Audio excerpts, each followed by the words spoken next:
Olá, gente de marketing, tudo bem com vocês? Hoje a gente vai falar de um assunto muito importante que todo mundo que vai começar ou nas mídias sociais ou vai começar a empreender precisa saber. Ambiente externo de uma organização. Bora lá, bora comigo? Então, enquanto eu abro os slides, por favor, se inscreva nesse canal e compartilhe com quem você acha que merece saber sobre este conteúdo. Então vamos lá, gente. Trouxe para vocês a Casa dos Simpsons. O que a Casa dos Simpsons tem a ver com o ambiente externo?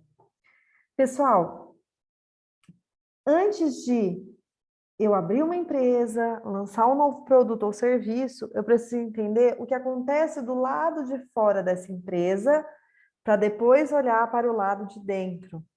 Nós chamamos isso de ambiente externo.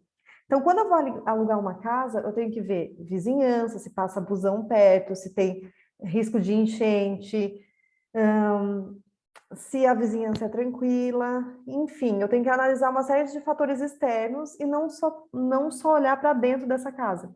É a mesma coisa quando eu vou lançar um novo produto ou serviço, tá? Então, nós chamamos isso, esse olhar para o lado de fora, de ambiente externo. E aí, o ambiente externo de uma organização, ele está dividido em duas partes: macroambiente e microambiente, tá? Então, o macroambiente, ele é composto por forças externas que podem auxiliar ou atrapalhar a minha organização. E não tem como eu mudar. Eu tenho que adaptar o meu negócio a essa força ou a essa oportunidade ou a essa ameaça. Algumas variáveis podem ser muito boas para alguns negócios e para outros pode ser horrível, tá? Então, nós temos 6 ambientes dentro do macroambiente para ficarmos atentos. Então, nós temos o ambiente sociocultural, que é o que se passa nos hábitos, preferências das pessoas. Ambiente demográfico, são os dados quantitativos da população. Ambiente econômico, impacto e como impacta, são os dados econômicos de um estado, país, cidade. Natural, é tudo que impacta a matéria-prima de um produto ou serviço. Tecnológico, todas as novas tecnologias lançadas e o político legal, que são as leis que regem meu negócio. Estão vendo? São forças, são variáveis incontroláveis. Depois eu tenho o microambiente. Qual que é a diferença entre essa variável incontrolável e o microambiente? Qual que é a diferença entre o macro e o microambiente? O microambiente, ele faz trocas com a organização. Ele é composto pelos stakeholders, pelos parceiros de negócio. Então, eu vou olhar os fornecedores, os intermediários, os clientes, os concorrentes e o público, ou órgãos públicos, ou órgãos regulamentadores. Nessa aula aqui, eu vou explicar para vocês o que é o macroambiente, tá? Então, quando a gente vai abrir um negócio, lançar um novo produto ou serviço, a gente precisa fazer 4 análises, tá? De ambiente externo. A gente precisa entender as variáveis incontroláveis do macroambiente, as minhas relações com os meus stakeholders do microambiente, a gente vê isso por meio das 5 forças de Porter, e a análise setorial. Nesse primeiro vídeo, eu vou falar sobre o macroambiente. No próximo vídeo, eu vou falar sobre micro, 5 forças e análise setorial. Não perca! Então, a gente começa com o macroambiente, ou seja, essas variáveis incontroláveis que impactam todas as organizações como um todo. Elas podem impactar positiva ou negativamente. Então, essas variáveis, elas me indicam tendências, ou seja, comportamentos futuros que podem atrapalhar ou auxiliar o meu negócio. Então, eu tenho o sociocultural, o demográfico, o natural, o tecnológico, o econômico e o político legal. E aí, vocês sabiam disso, gente? Comenta aqui embaixo o que vocês acharam, se vocês não sabiam. Então, macroambiente são as variáveis incontroláveis. Cabe à empresa se adaptar a elas. Não tem como eu falar Covid-19 desapareça, não quero mais, não quero mais. Não, eu tenho que adaptar a minha empresa a ele. Então, são forças que interagem no ambiente externo, que geram oportunidades e ameaças para aquela organização, tá? Então, eu tenho o ambiente natural, que vai envolver os recursos naturais disponíveis para a empresa ou que são afetados por sua atuação. Mudanças nas forças naturais podem ocasionar escassez de matéria-prima, aumento nos custos de produção, prejuízo na qualidade dos seus produtos, entre outros. Também pode provocar a sazonalidade da demanda por determinados produtos ou serviços, como, por exemplo, clima, estação do ano, chuva, seca, tempestade, praga, fonte de energia. Vou dar 2 exemplos para vocês, um de uma indústria e um de varejo. Ambiente natural, quando a gente pega o aquecimento global. Para a indústria, vai impactar a matéria-prima dessa indústria, né? Algumas matérias-primas podem ficar mais caro para ela produzir o seu produto. No caso de uma loja de roupa, se eu trabalho com aquecimento global, será que pijamas de frio vão ser bem-vindos nessa loja? Ou será que eu vou trabalhar mais tempo com pijamas de calor? Estão vendo? A gente pensa nessas questões quando a gente se depara com o macroambiente. No ambiente natural, tá? Nós estamos passando por um período de seca agora nesse mês de setembro, outubro, né? Então, isso impacta muito a questão da matéria-prima em si, da energia elétrica. Perfeito? Se estiver gostando, bota um joinha aí para mim, gente, pelo amor de Deus. Ambiente demográfico. Ele é composto pelos dados quantitativos da população. Então, composto pelas características da população em geral. Mudanças modernas na organização das sociedades transformam as características da população.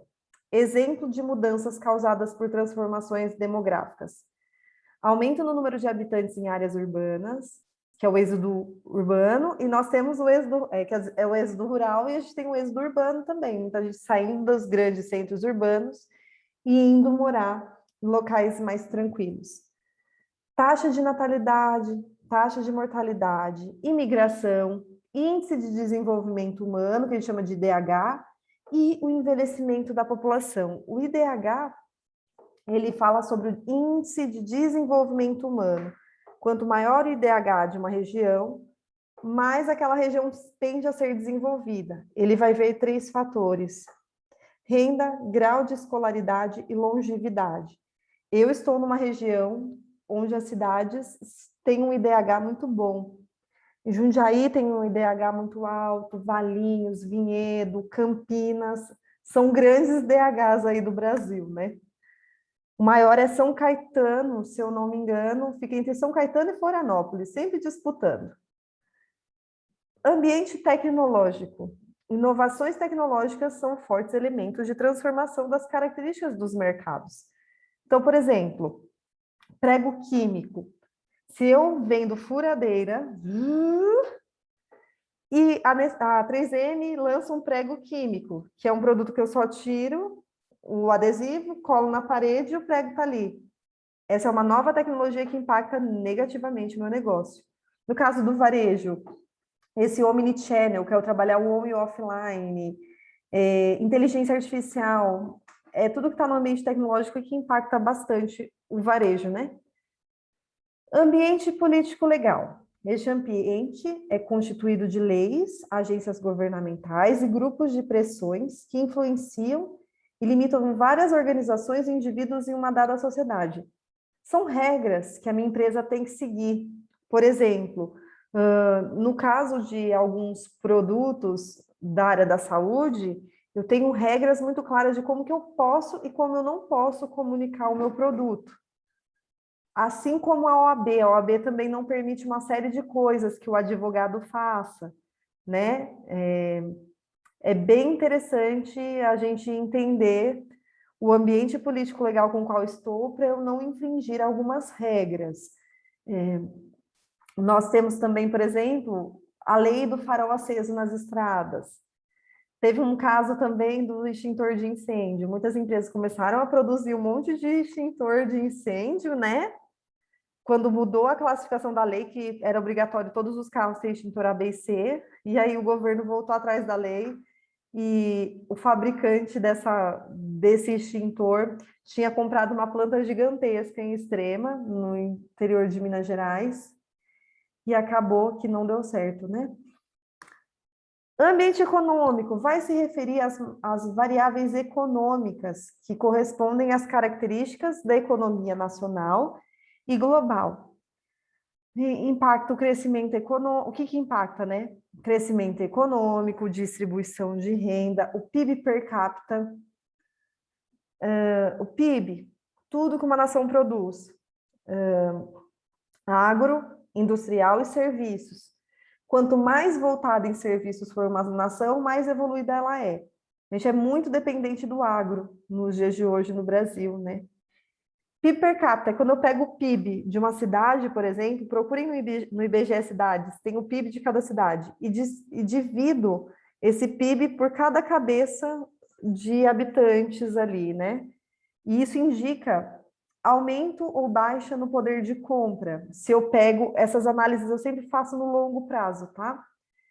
Então, eu vejo a cidade de Campinas, que é a minha cidade, maravilhoso, só que não... Eu pego essa cidade e eu vejo, nos últimos 5 anos, como que está o PIB per capita. E aí eu vejo se as pessoas têm mais ou menos poder de compra. Eu prefiro ver poder de compra pelo IDH, tá? Disponibilidade de crédito, taxa de juros, rendimentos e aplicações. Câmbio, refere-se ao dólar. Então, quando o dólar está alto, é interessante para o agro, para exportação. Quando o dólar está abaixo, é interessante para importação. Para o Brasil, é uma faca de dois gumes, porque se por um lado eu consigo exportar mais, por outro, como a gente não tem tecnologia, importar tecnologia ficou muito caro, né, com o dólar alto. Inflação. Inflação se refere ao preço dos alimentos, é um balanço entre demanda e oferta. Então, por exemplo, nós começamos a priorizar as exportações de arroz. E aí o mercado interno continua consumindo arroz. O preço do arroz sobe, porque se a demanda sobe, né, o preço, e tem menos arroz na praça, o preço do arroz sobe, tá? Crises, recessões, efeitos e planos econômicos também estão no ambiente econômico. Ambiente sociocultural. Então, ele vai se referir aos gostos, preferências, hábitos e atitudes das pessoas. É o que se refere ao inconsciente coletivo. Eu fiz uma aula só sobre neurociência, assistam, vou deixar o card por aqui. Então, é o que se passa na cabeça das pessoas de uma dada época. Vou dar um exemplo para vocês. Quando a gente estava lá na década de 80, cachorro era tratado para fora de casa, comia restos de alimento, ficava preso na coleira. Nos dias de hoje, o cachorro é parte da nossa família, né? Então, esse hábito e essa tendência, ela vai se referir ao comportamento das pessoas de uma dada época. E a gente vai mapear aqui algumas tendências que vão permanecer nos próximos anos, tá? Eu trouxe aqui algumas tendências que a Faith Popcorn traz um mapeamento para a gente. Faith Popcorn é uma futuróloga, ela escreveu um livro chamado Clique na década de 90, e ela conseguiu prever tudo que está acontecendo nos dias de hoje. Perfeita, né? Então, eu tenho a tendência dos encasulados, ou seja, as pessoas ficando mais tempo dentro de casa. Tenho 99 vidas, um produto que faça tudo ao mesmo tempo, é uma tendência, porque as pessoas têm menos tempo para se dedicar, né? Porque as tarefas do dia a dia são muito atribuladas. Formação de clãs, que é formação de grupos específicos com gostos específicos, como, por exemplo, os jogadores de God of War, League of Legends, quem faz CrossFit, tem todo um comportamento de compra e consumo dessa galera. Evolução, poder de compra da mulher.